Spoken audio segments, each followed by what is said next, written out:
investasi sektor publik juga melakukan aktivitas investasi loh. Dalam video kali ini kita akan bahas tentang bagaimana analisis investasi sektor publik dengan beberapa topik menarik, yaitu 1. Konsep dasar investasi sektor publik, 2. Penentuan kebutuhan akuntansi sektor publik, 3. Aspek-aspek kelayakan investasi, 4. Jenis-jenis investasi, 5. Teknik dalam penilaian investasi. So, langsung saja dalam pembahasannya ya. Hai temanku, kenalin saya Alfali Firamdi. Kali ini kita akan bahas tentang konsep dasar investasi di sektor publik. Investasi di sektor publik adalah kegiatan-kegiatan pembelanjaan dan pengeluaran-pengeluaran yang dilakukan oleh pemerintah dalam bentuk penanaman modal untuk meningkatkan nilai-nilai pelayanan pemerintah kepada masyarakat publik, di mana pemerintah yang bertugas sebagai salah satu pengelola dana negara untuk memenuhi kebutuhan masyarakat publik. Nah, kegiatan investasi merupakan salah satu bentuk transparansi dan juga keterbukaan dari uang kita dan juga pajak kita yang telah dipungut oleh negara. Sehingga, ini mengharuskan pemerintah untuk dapat melakukan investasi yang sesuai dengan kebutuhan-kebutuhan masyarakat di Indonesia ini. Terdapat 3 kriteria penilaian untuk membuktikan penyelenggaraan suatu pemerintahan. Yang pertama, pemerintah harus mampu mewujudkan ketertiban sosial dan juga ekonomi. Sehingga investasi sektor publik merupakan salah satu aspek penting untuk menilai kinerja pemerintahan. Yang kedua, pemerintah harus mampu mendorong mobilisasi sumber daya manusia dan juga sumber daya alam ke arah masa depan dengan tujuan pembangunan. Yang ketiga, pemerintah harus mampu mengakomodasi keluhan-keluhan dan juga ketegangan-ketegangan yang terjadi di masyarakat, seiring dengan pembangunan yang sedang dijalankan.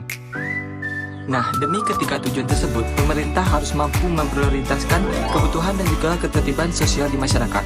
Pemerintah harus mengambil tindakan untuk melakukan investasi di sektor publik. Pelaksanaan program, kegiatan, dan fungsi sebagai prioritas kebijakan sangat memerlukan keputusan investasi publik sebagai faktor pendukung dalam mencapai tujuan-tujuan tersebut.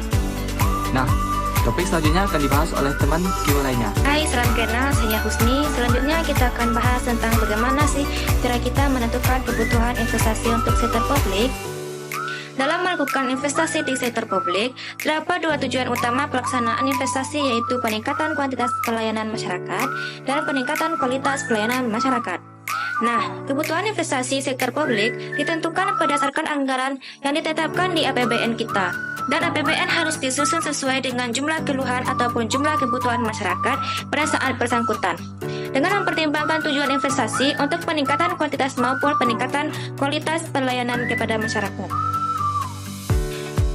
Misalkan pada saat pandemi COVID-19, secara merata seluruh masyarakat akan membutuhkan peningkatan layanan kesehatan, sehingga APBN harus disusun dengan menambahkan dana untuk dilakukan investasi dan peningkatan dalam jumlah unit dan meningkatkan kualitas pelayanan kesehatan.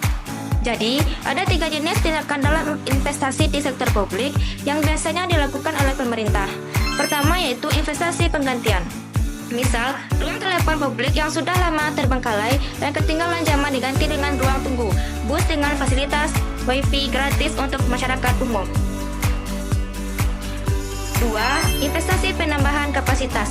Misal, di kota Jakarta dengan kepadatan penduduk yang besar, jumlah rumah sakit umum yang beroperasi tidak dapat memenuhi kebutuhan masyarakat Jakarta, sehingga misalkan ada total 350 rumah sakit, akan ditambah menjadi 400 rumah sakit agar kebutuhan masyarakat dapat terpenuhi. 3. Investasi baru. Misal, pembangunan pembangkit listrik tenaga surya terampung untuk mengelola sumber energi. 2. Pembaruan kendaraan bermotor dengan tenaga listrik. Jadi, jangan bingung lagi dalam menentukan kebutuhan investasi di sektor publik ya, temanku. Hai, saya bisa pilih Perswa. Nah, selanjutnya kita akan bahas tentang aspek kelayakan investasi. Teman-temanku, tahu nggak sih jika ingin melakukan investasi di sektor publik ada beberapa jenis aspek yang harus kita pertimbangkan sebelum melakukan investasi. Aspek-aspek ini yang saling kita berhubungan satu sama lain. Kira-kira apa saja aspeknya ya? Yuk kita bahas selanjutnya. 1. Aspek teknis. Nah, aspek ini adalah aspek yang sangat penting dipertimbangkan. Aspek ini menyangkut prosedur, teknis, dan perhitungan lokasi, biaya, pekerja sistem, dan masih banyak lagi. Jadi aspek ini jangan sampai ketinggalan ya. 2. Aspek ekonomi dan finansial. Aspek ini adalah aspek yang krusial dan harus benar-benar dipertimbangkan loh. Aspek ini menyangkut sumber dana, alokasi dana, dan perkiraan kebutuhan dana dalam proyek investasi di sektor publik, karena uang adalah segalanya ya teman-teman. 3. Aspek sosial budaya. Aspek ini yang satu ini nggak kalah penting loh teman-teman. Aspek ini menyangkut pertimbangan efek dari investasi yang kita lakukan loh. Misalnya nih, saat kita melakukan proyek investasi, kita harus pertimbangkan lingkungan sekitar, kehidupan masyarakat sekitar, dampak ekonomi terhadap masyarakat, dan juga diimplementasikan investasi yang kita lakukan. 4. Aspek distribusi. Nah, aspek yang ini selalu banget diperhatikan oleh pemerintah loh, di mana pemerintah harus melakukan pertimbangan pemerataan investasi pembangunan tepat dari lokasi yang dibutuhkan dapat diakses oleh masyarakat umum dan harus memperhatikan kebutuhan masyarakat setempat. Nah, kira-kira selanjutnya jenis-jenis investasi di sektor publik ada apa saja ya teman-teman? Temanku, tahu nggak sih, ada banyak jenis-jenis investasi yang dilakukan dalam sektor publik. Jika kita lihat dari segi manfaatnya, investasi sektor publik dibagi dalam 3 kelompok.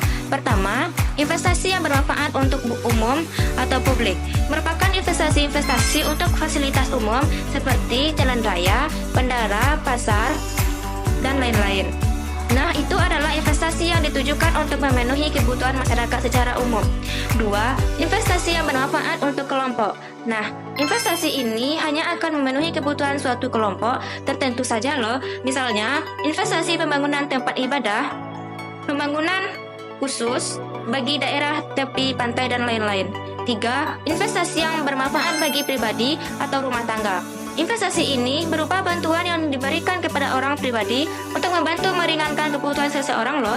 Misalnya, bantuan modal usaha dari pemerintah bagi pelaku-pelaku UMKM, pedagang, dan profesi-profesi lainnya. Teman-temanku, selanjutnya kita akan bahas jenis-jenis investasi, apa saja yang dilakukan oleh pemerintah kita dalam mengelola uang kita, pajak kita ya. Seperti yang kita tahu, dalam melakukan investasi bagi masyarakat, pemerintah kita didanai dalam 70% dari pajak kita loh. Nah, kira-kira pajak kita, uang kita dalam menjalankan investasi dalam pembangunan negara dilokasikan kemana saja ya? Yuk kita bahas. Di bidang infrastruktur. Nah, dalam kepemimpinan Bapak Presiden Insinyur Joko Widodo yang disebut-sebut sebagai Bapak Infrastruktur Indonesia, uang kita sudah diinvestasikan ke dalam banyak proyek pembangunan infrastruktur. Misalnya, infrastruktur di bidang ekonomi, seperti Jalan Tol Trans Jawa, Bandara Internasional Kuala Namu, Bandara Internasional Yogyakarta, dan juga pembangunan kereta cepat Jakarta-Bandung. Nah, di bidang infrastruktur sosial juga ada pembangunan lahan sanitasi air bersih dan juga pengelolaan lingkungan yang ramah lingkungan di Jakarta, Solo, Bandung, dan kota-kota lainnya. Nah, di bidang pembangunan infrastruktur di bidang administrasi, ada juga pembangunan sensus penduduk berbasis elektronik dan juga pembuatan sistem KTP elektronik. Nah, kira-kira di bidang-bidang lainnya, uang kita sudah diinvestasikan ke dalam apa saja ya? Nah, teman-teman, dalam sektor publik, kita juga merasakan banyak perubahan dan peningkatan yang dilakukan oleh pemerintah kita dalam memberikan pelayanan kepada masyarakat. Hal ini meliputi proyek-proyek yang berhubungan dengan kesehatan, pendidikan, dan lingkungan masyarakat. Seperti 1. Aturan standaritas pelayanan pemerintah kepada masyarakat. 2. Kemudahan dalam akses internet. 3. Kebebasan HAM. 4. Peningkatan fasilitas umum seperti pasar, masyarakat, taman, dan lain-lain. 5. Peningkatan fasilitas di lembaga kepolisian. Dan I. Keamanan masyarakat. 6. Kebebasan bagi masyarakat dalam dunia digital.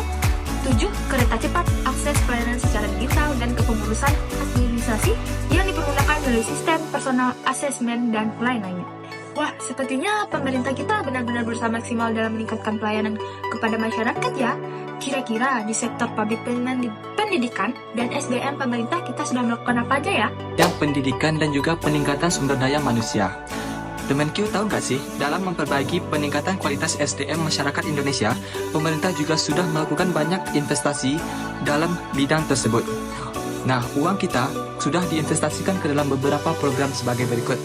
Misalnya, yang pertama pembangunan sekolah-sekolah baru di Papua, NTT, dan daerah-daerah tertinggal lainnya. Kemudian ada juga pembangunan laboratorium, universitas baru untuk kegiatan pendidikan dan juga penelitian. Kemudian ada juga peningkatan kualitas guru dengan pelatihan bagi guru dan juga memberikan beasiswa untuk menempuh pendidikan yang lebih tinggi untuk guru-guru. Kemudian ada juga digitalisasi proses belajar mengajar di sekolah-sekolah dan perguruan tinggi. Kemudian ada juga investasi di bidang beasiswa KIPK dan juga KIP dan juga PIP bagi pelajar loh. Kemudian ada juga pengembangan kurikulum merdeka oleh Kementerian pendidikan dan juga kebudayaan. Nah, dalam bidang teknologi informasi, uang kita, pajak kita sudah diinvestasikan kemana saja ya? Nah, selanjutnya yaitu bidang teknologi dan informasi.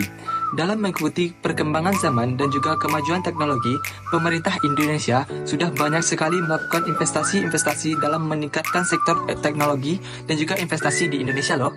Kira-kira apa aja ya? Misalnya nih, 1. Peningkatan kualitas jaringan. Yang kedua, digitalisasi sistem pemerintahan dan juga pengelolaan pusat data dan juga statistik. Yang ketiga, ada juga kemajuan di bidang pengelolaan penyiaran televisi Indonesia.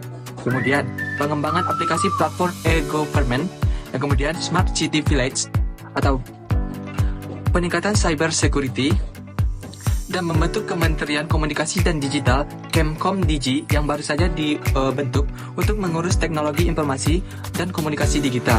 Nah, Kemkomdigi ini merupakan kementerian yang benar-benar kita butuhkan dalam mengatasi masalah teknologi dan juga investasi di zaman sekarang ini, ya kan temanku?